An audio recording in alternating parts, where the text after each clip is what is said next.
If early Greece or Rome, not Palestine, had been the theater of his deeds, he would have had his place amid the gods of Olympus. As it was, there was no name, that of Abraham, and perhaps Moses excepted, more venerated in subsequent ages among his countrymen.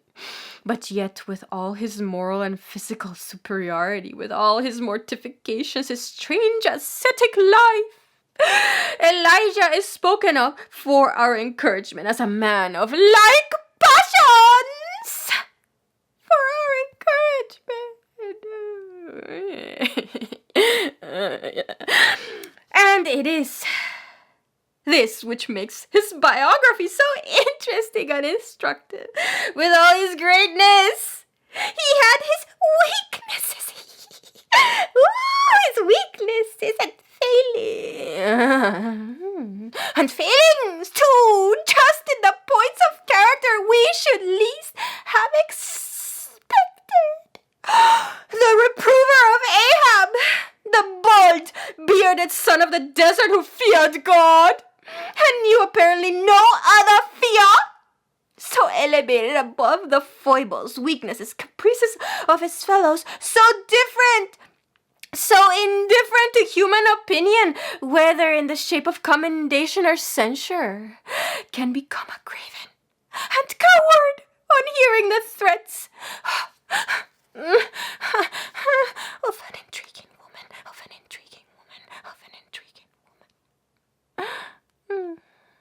Champion as he was, a shaggy lion from the coverts of Gilead, who can challenge single-handedly a multitude of idolatrous priests.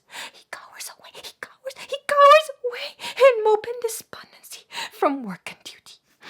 We shall see in all this, when we come to dwell minutely on these varied incidents, a reflex of our fluctuating selves, which we may take not to foster. Not to foster. No. Or encourage similar collapses. No. But to prevent us from being needlessly disconcerted by the experience of kindred, changeful moods. In the spiritual life, there was but a step. It has been remarked in the case of Paul between the third heavens and the thorn in the flesh. There was but a step in the case of Elijah between the heights of Carmel and the cave of Horeb. This Peter of the Old Testament was, like all characters, a strong, fervid, vehement, temperament, easily elated, easily depressed. Easily depressed. He reminds us of the engine careening along our own highways, a very Hercules in strength, the type and impersonation of grandeur and power. But laid on its side amid the mangled wrecks it has dragged along with it, naught is more helpless.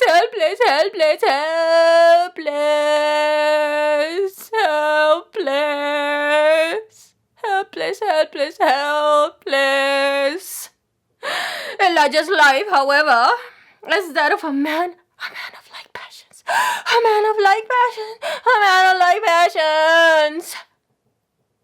Is instructive in more than this. Not only was there in his character a union of weakness with greatness, but despite of all his apparent solitariness, unworldliness, asceticism, isolation from his fellows, there were not wanting elements of tenderness.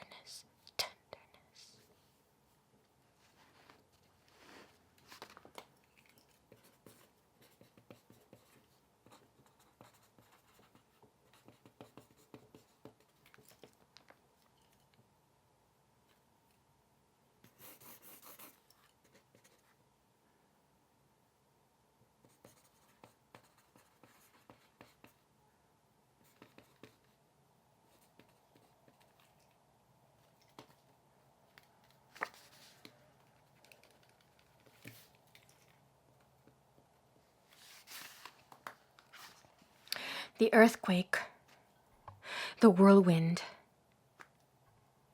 the fire, which he's...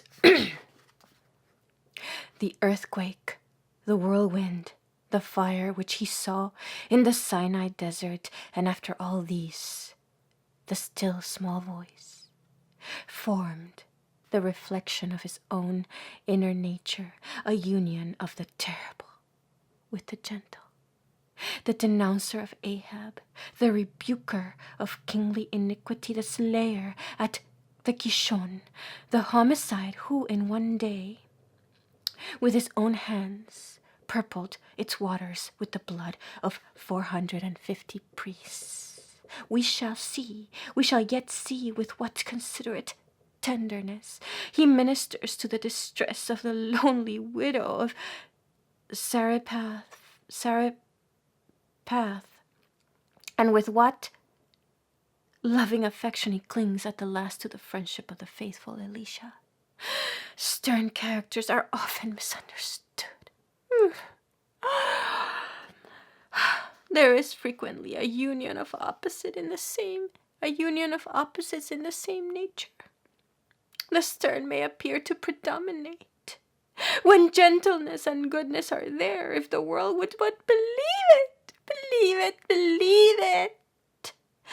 The official severity of the homeless prophet was tempered and softened with these latter qualities, while his every action, with the one solitary exception, was governed and pervaded by sterling principle, uncompromising rectitude, unflinching adherence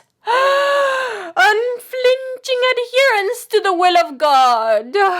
Much as Ahab hated his truthful denunciations, he could not disguise his respect for his candor, boldness, and devotion to him he so faithfully served. These lofty attributes doubtless Elijah owed not to himself. No, not to himself. It was God's training and grace, the power of his spirit working within him, that made him the man and the hero that he was.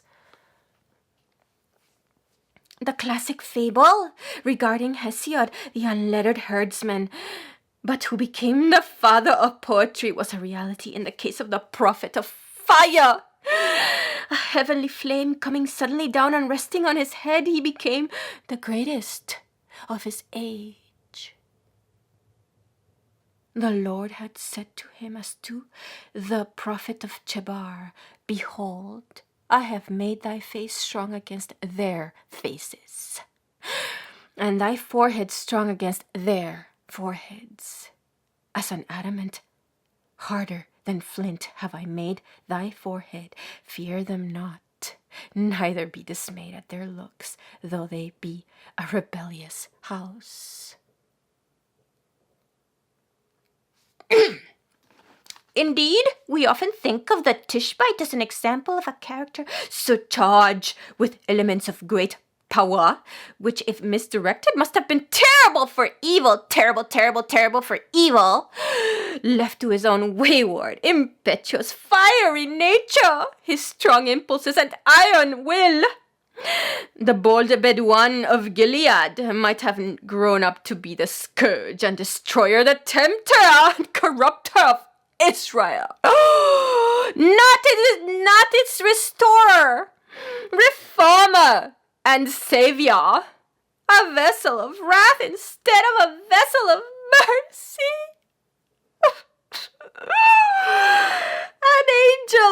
An angel in might, he might have turned a demon in depravity, a prophet of fire, not to illumine but to scathe. He was a temperament in which evil impulses, had they once obtained sway,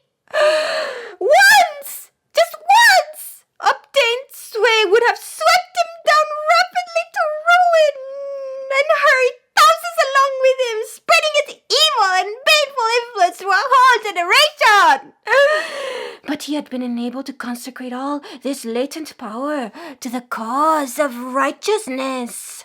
Perhaps after many a silent soul struggle of which the world knows nothing, in the solitudes of his fatherland, the devil in his nature had been expelled and exorcised, and he had adopted as his life motto, "The God of Israel whom I serve and before whom I stand."